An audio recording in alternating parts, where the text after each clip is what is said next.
Lights, camera, action.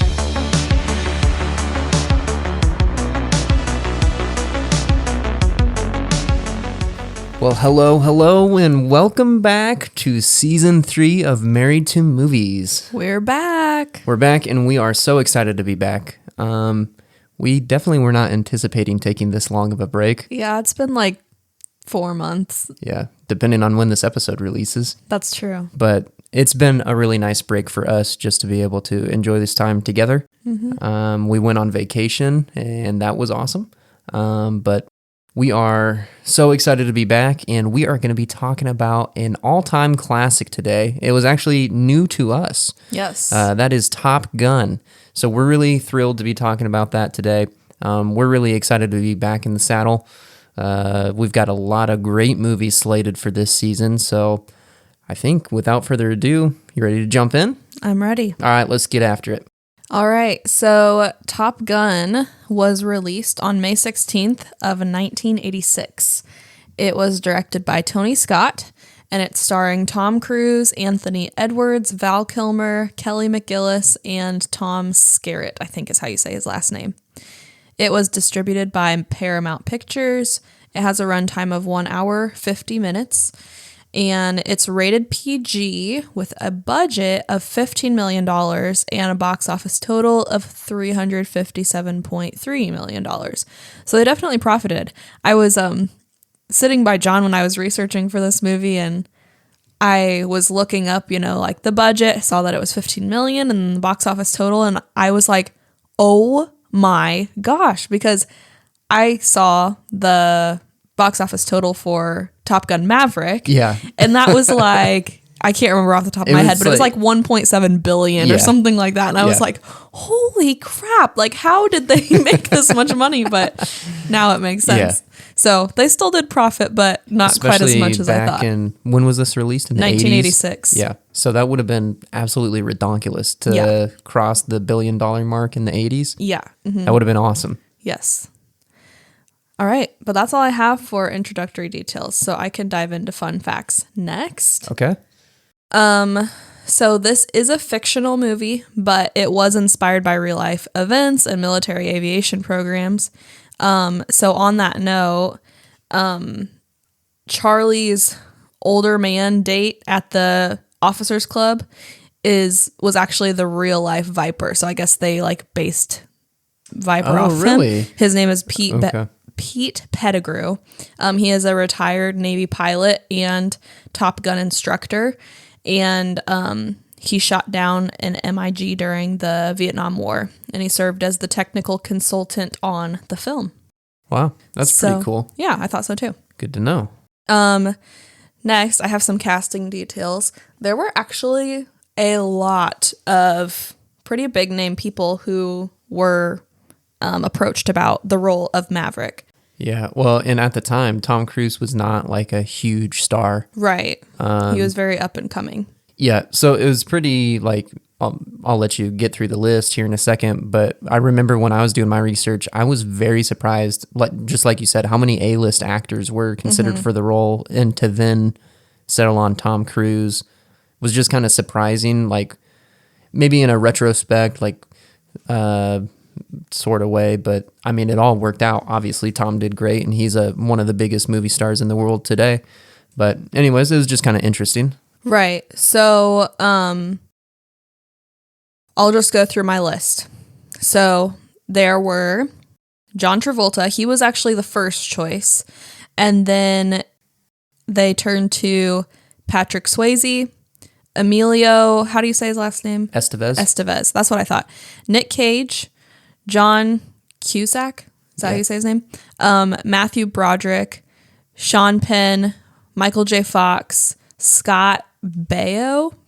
Is that how you say his name? I don't know if I know that one. I'm not for sure. And Tom Hanks. All of those people just weren't really interested in being in this movie.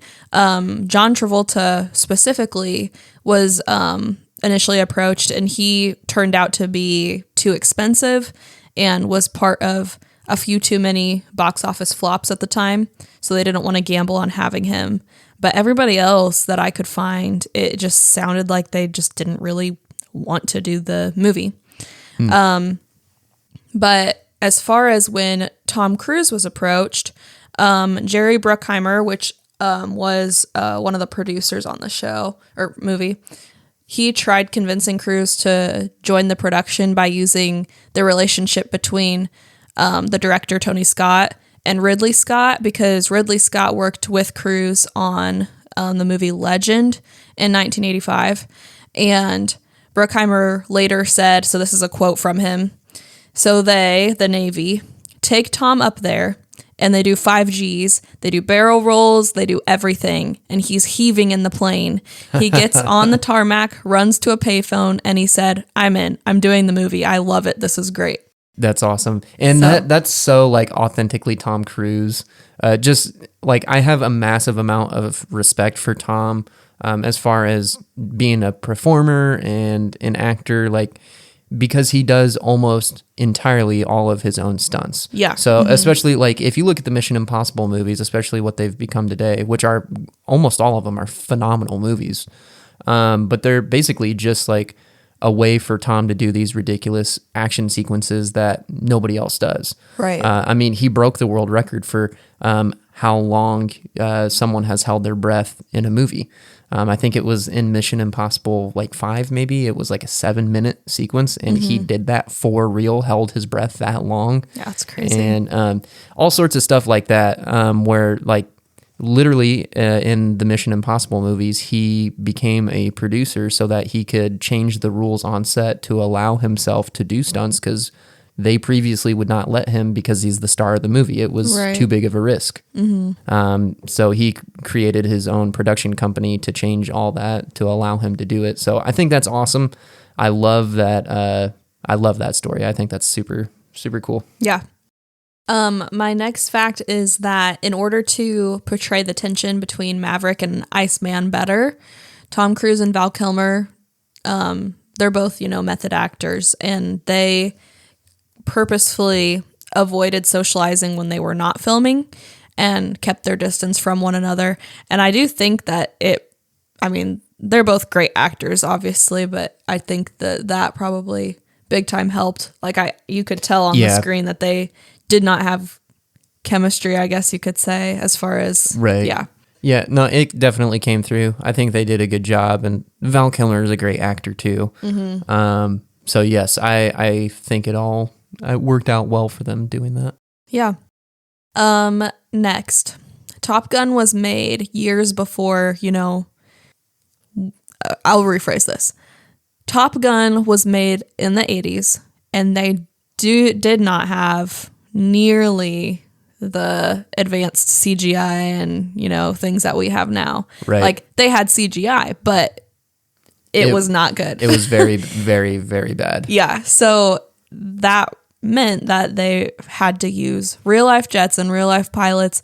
And John will go into more detail about that later, but I thought that was so cool that they were up in the planes for real, like the actors and like... Yeah, everything was shot for real. Yeah. Captured in camera. There was not fake jets or any of that stuff. They did it for real on this movie, which is super, super cool. Yeah. And on that note, they used real military aircraft and everything too. So the Pentagon charged Paramount $1.8 million just to use the aircraft and Navy ships. So the producers needed to make the most of their chance to shoot, obviously. So this meant that all of the actors went into the skies for their scenes in the cockpit, and then the fighter jets were flown by a designated pilot. So obviously the actors were not actually the ones flying them. Right. But they were, like we said, still up there. They just had their designated pilots flying for them. Yeah. And then another fact, which I think most people know, that Tom Cruise is a shorter actor. Yes.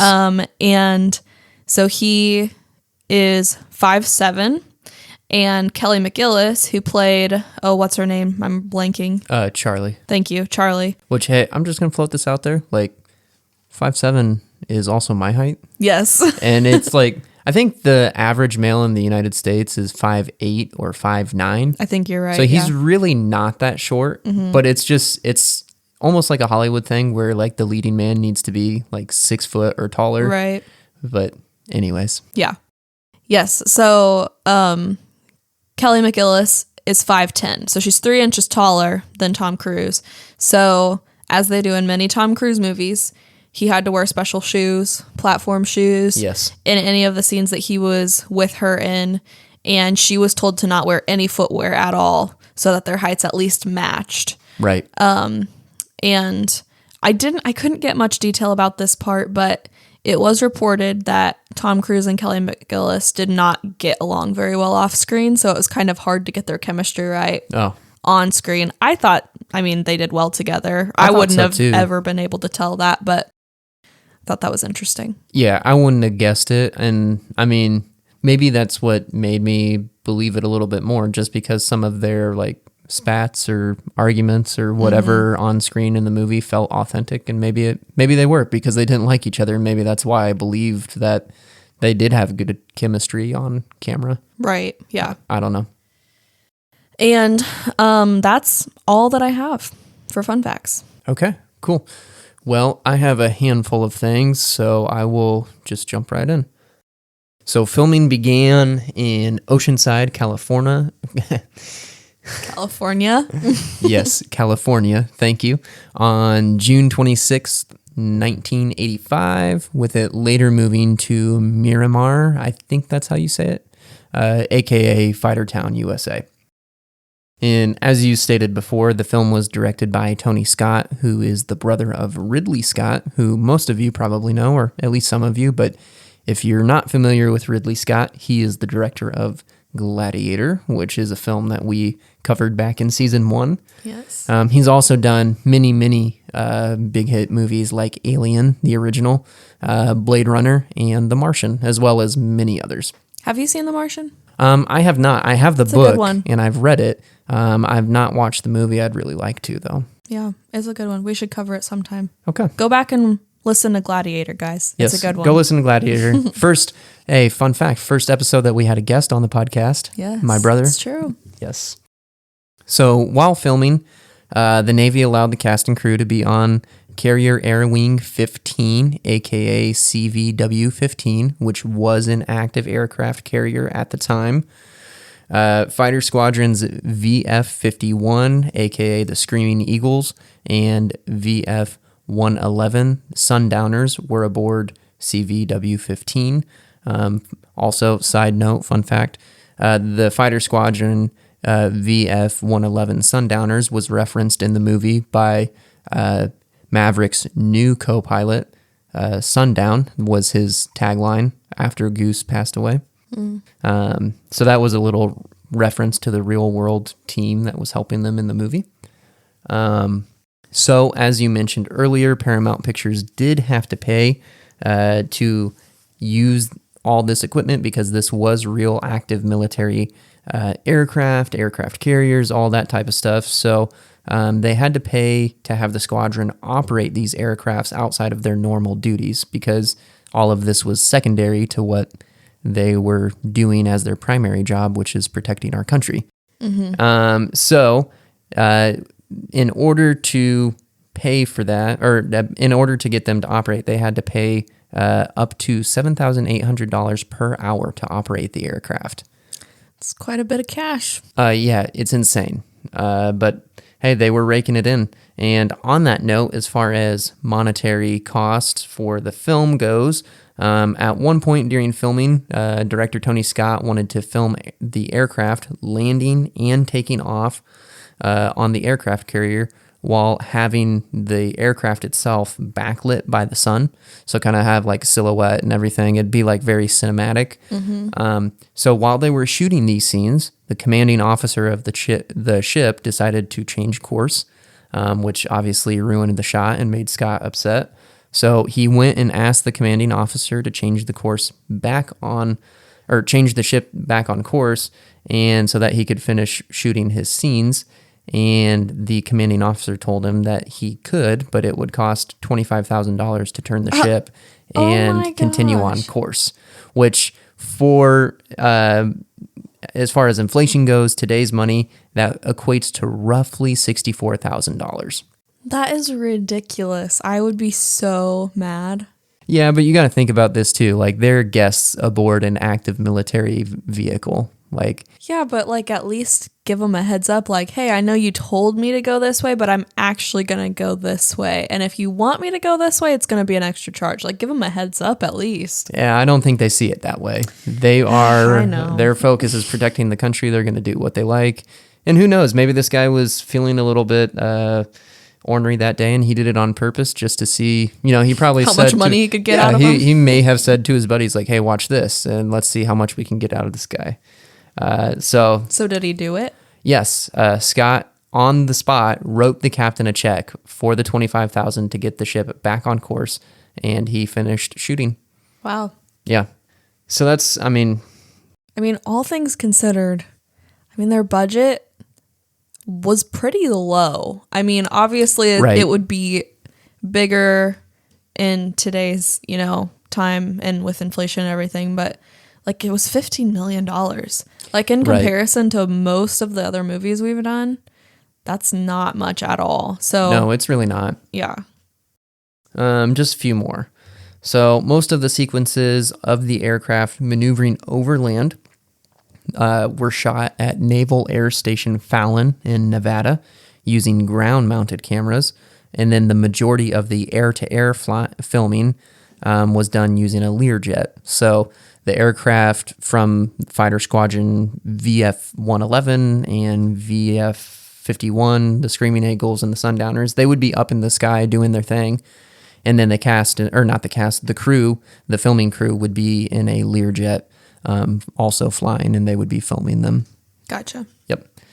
And then last point that I have is that the opening sequence where Maverick is flying his F-14 inverted, so it's upside down, over the enemy MiG-28 jet was actually done for real and captured in camera. It'd be so scary. Oh my gosh. Yeah. He was, so close. Mm-hmm. But it was really awesome to see, and also to know that was done for real is pretty cool. But a really cool fact here that the pilot who was doing that, who was flying Maverick's plane, was none other than Scott Altman, who would later go on to be a NASA astronaut. That's awesome. Yeah, I thought that was super cool. And that is actually all that I had for my research. Okay. Well, John, this is a classic movie. Yes. How would you rate it? This is a tough one because I really, really liked this movie, and I don't think that I have any complaints. But it also, I don't think it's maybe one of the greatest movies ever made. Mm-hmm. But I really liked it. I really enjoyed it, and I would definitely watch it again. I wish I would have seen it sooner. Mm-hmm. So I'm going to give it an 89. Okay. A really strong score. I'd like to give it a higher score, but it didn't quite, I don't know, maybe it was because it was a little bit shorter, or maybe it was of a movie because it's really not very long. Right. Which I think is maybe that's a positive too. I'm not 100% sure where I land on that. I like that it wasn't super long, but also there could have maybe been a little bit more story or development of action sequences. I'm not 100% sure. I guess I wasn't fully expecting the story to revolve as much around the actual school itself. Yeah. Mm-hmm. And it wasn't necessarily a bad thing. I guess I just thought there would be a little bit more of active plane to plane, dog fighting going on. But that's really about it. It just maybe wasn't fully what I expected, but I really enjoyed it, and I thought it was a great movie. Yeah. I gave it, I wrote down my score for this one so I wouldn't forget. Okay. I gave it a little bit lower. For pretty much all the same reasons that you just said. It is a good movie, and I did enjoy it, and it was, there was great acting, and it really is awesome that they did all of the stunts themselves with the planes and everything. I gave it an 85. Like I said, I enjoyed watching it, and it was both of our first time seeing it, and it was great. I don't think it's one that I would go back to over and over again, though. Okay. And I want to leave a little room in the scale because I really, now that I have seen that, I really want to see Top Gun Maverick now. Yes. And from what I'm hearing, at least from the people I've spoken to, they all like Top Gun Maverick better than the first one. Yeah. So I'm guessing I probably will too. I mean, I don't know. I haven't really looked into what the whole gist of that one is about, but yeah, if that makes sense. Yeah, it does. And I am really looking forward to seeing Top Gun Maverick too. And from everything I understand, like you said, I think it's going to be much better than the original, but that is not what we're here to talk about today. So, what were some of your favorite scenes or things that stuck out to you, things you liked or disliked or anything like that? Well, I hate that Goose dies. Me too. I hate it. And I knew as soon as, they were trying to eject out of the plane, Yeah. it's like someone's going to die here or get seriously, seriously injured. Like I just had that, thought. And sure enough, and I had this like string of hope. I was like, when Maverick is like pulling him out of the water and holding on to him, I had a string of hope like, well, maybe he's okay. Like maybe he's just really badly hurt, but no. So I hate that. It does, I think, help Maverick as a character, just his growth and things, I think. But I just don't like that it has to happen. No, I agree 100%. I think really Goose may have been the most likable character in the movie. Yeah, and just knowing that like he was really all that Maverick had. Right. Obviously, I'm thankful that he at least had Charlie after he passed, but it just made me sad. Yes. No, I agree 100%. I think Goose was a great character. I think that his death was necessary in order to move the movie forward. Yes. Mm-hmm. Because if he didn't, then I think the second half of the movie would have had to been a lot higher stakes. Mm-hmm. It would have had to be not about Maverick, I guess, finding his confidence again and being able to get back in the cockpit and go save Iceman and get all those enemy jets out of there. It would have had to been more about them being in dire stakes situation, like there's 20 jets and one of them's gonna drop a missile on the White House or something, I don't know. Yeah. But I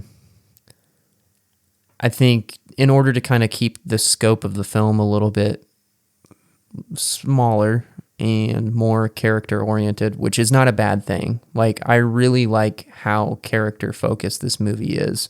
I agree. I feel like that's something that can easily get lost in today's films, that it's more about like, oh, it needs to be big budget action, right. blockbuster, spectacle, and like that there's a place for that too. I'm not complaining about that. Like there's a place for that, but you lose some of the depth to right. the movie. There was a lot of good character development in the film. There was a lot of good personal moments, and I think that's probably why Goose's death stings so much. Just because like he's married, he's a father, and like there are real stakes on the line for him. For him to basically, well, I mean, that's what he tells Maverick before, I think it was maybe the day before he died, at least not in actual timeline, but as far as like from the last time that they flew to the next time that they flew, is when Goose died. But anyways, before that happened, after they got out of their plane, he told him, he was like, man, I can't blow this. Like, I've got a family. I can't afford to lose this opportunity. Right. You need to get it together. And I don't know. He's just a great character. You can tell that he really cared, really loved Maverick, that he really he loved his wife, he loved his son, and he was a funny guy. Like, he's very likable. So yeah, I think that was probably the biggest strength of the movie was character development, character focus, and Goose. Yeah, I agree. So on to scenes that I did like. I like the cheesy scene when Maverick storms off and gets on his motorcycle to leave after Charlie is criticizing his flying in front of everybody. Yeah. And then Charlie chases after him. It cuts through traffic and ends up telling him that she has feelings for him and things like that. I did like that. I thought that was really good. Because it did, like, you could tell that, like, it hurt him personally. Yeah. That she was not making fun of, but like criticizing, like kind of coming down on him in front of everybody. You could tell that it felt very sincere, that his feelings were hurt, and that she was like trying to make an example out of him, but for then her to be vulnerable and say, like, if I was afraid that if everybody heard me talk about the things that are of merit, that they would see right through me and see that I've fallen in love with you. And like, I don't know that I am super in love or in favor of like that reasoning. But I do love the scene where he's like, okay, whatever, like, I'm still upset, and like just flies off, and she chases through him, and traffic's all crazy and everything. Like, I thought that was good. I liked that inclusion in the movie. I would do that for you, John. Would you? I would cut everybody off in traffic. Yeah. Wow. Thank you. Thank you so much. You're welcome. And Maverick had a nice motorcycle too. Yeah. And the scene where he's first at Fightertown, USA, and there's a plane taking off, and he's on his motorcycle, and it's kind of like the shot is like the plane's going up and he's on the runway with his motorcycle, like in the foreground, and the plane's in the background, and they're both like going really fast. Like, that was really cool. I'm pretty sure, I'll have to check, I'm pretty sure that he is driving a Hayabusa motorcycle, which is like one of the fastest, like most souped up motorcycles that are on the market, which totally tracks for Maverick. Being somebody who he has the need for speed. The need for speed. Yes. I only have a couple other scenes that I wrote down. I also really like that scene when Goose is playing piano and singing with his son, like sitting on top of the piano. Yes. And then his wife and Maverick and Charlie join him after a little bit. I just think it's a fun scene, and I enjoyed watching that, especially because I play the piano, and I just like to like envision whenever we have kids, me playing and him singing or something. Yes. And then I also like the scene when we are first introduced to Charlie in the bar, and Maverick and all the other guys are serenading her. Yes, I thought that was really just heartwarming. Like, it was fun, it was funny, it was a great way to try to like pick up a girl. I thought it was really cute. Yeah. I would cut off traffic for you. Would you serenade me in a bar, John? I would. I absolutely would. I have got to say, it's almost like a lost art, like picking up girls in like big ways like that. Like, I wouldn't really ever say that it was a skill that I necessarily developed. I wasn't hanging out in bars during like that stage of life, because I was already with you, and you were still in high school when we started dating. I was in college. And so anyways, but like, I don't know, everybody's on dating apps, and people just will text. Yeah. Like, this was very cool. It was very unique and special. Yeah. And I mean, that's really it specifically. Like we said earlier, I did love all the flying scenes, just knowing that they were real. and not CGI. It just makes it that much more cool. But yeah, that's all I've got for favorite scenes. What about you? I think I've really talked about everything that came to my mind. There's not a whole lot else that I can think of. I do like I like seeing the humanity of Maverick after the death of Goose, especially like the scene where he goes, I think he goes to Goose's room or where Goose's wife was staying. I'm not sure what room it was exactly, but he's going through his stuff and just looking through pictures, and he's been given the opportunity to take whatever he wants. And like that scene was really special. Yeah. Really touching, very emotional, and it felt very sincere. And that was probably one of the things I appreciated most about the movie, which I know we've already touched on, but is just like the characters, that came through in that moment, and that it was a very quiet moment. It was very somber. It was very like melancholy. There was not like overstimulation or anything. Like it was very real and true to when there is a death of a loved one, someone who is very close to you. It's just like almost an out of body experience, because your heart is just so broken and crushed and you're grieving. So to have that kind of play out on screen, like, and it wasn't like a super long scene by any stretch. I don't remember. I mean, it was maybe a 5-minute scene tops. But I appreciated its inclusion and that you see him grieving. And then from there, like, that he didn't immediately walk away.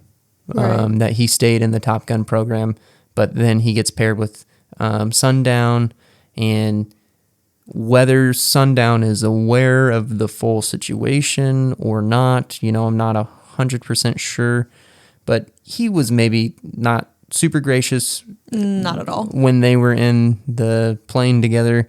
And after, too, when they were walking and he just would not let it go. Yes. And then that's when Maverick exploded on him and, threw the bag at him, grabbed him by the chest or the shirt and, started screaming at him.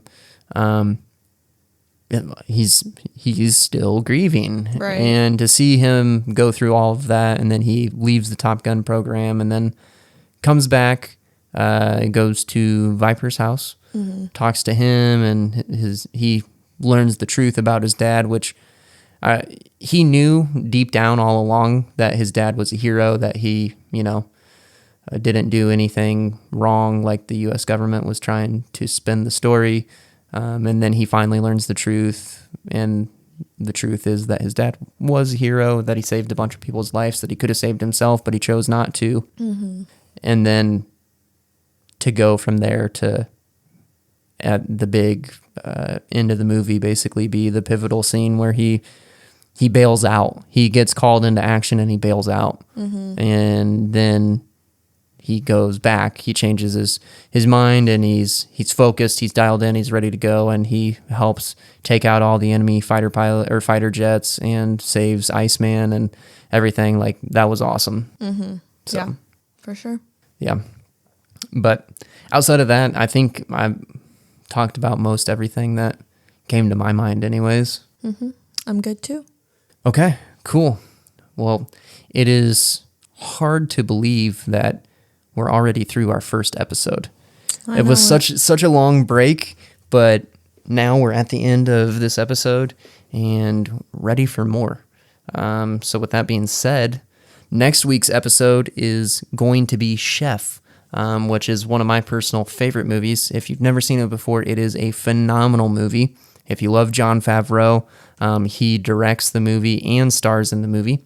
I think he's a phenomenal director. He's just great. I love Jon Favreau. One of my favorite guys in the industry, just in general. It's a really, I guess, small in scope movie, but it's very heartfelt. It's just a great movie. If you haven't watched it, go check it out. Although I will caution you, it is rated R. The first 30 minutes or so of the movie, there is a lot of language, and then from there, the rest of the movie is could probably be rated PG. So just forewarning you, if that's something you need to weigh out, then think through that. Otherwise, it is streaming currently on Stars if you have that. If not, you'll have to rent it from Amazon Prime or Google Play Store or something of that nature. But with that is all we've got this week, guys. So thank you so much for joining us. Thank you for waiting on us. Hopefully you came back. Hopefully. I will say it has been such an encouragement to both of us because we needed to take this break. We were going strong on the podcast for almost a year straight without missing a single week. We only had the 1 week gap between season 1 and season 2. Otherwise, it was almost a year straight of releasing an episode every week. So it was really, really nice to have this break for us.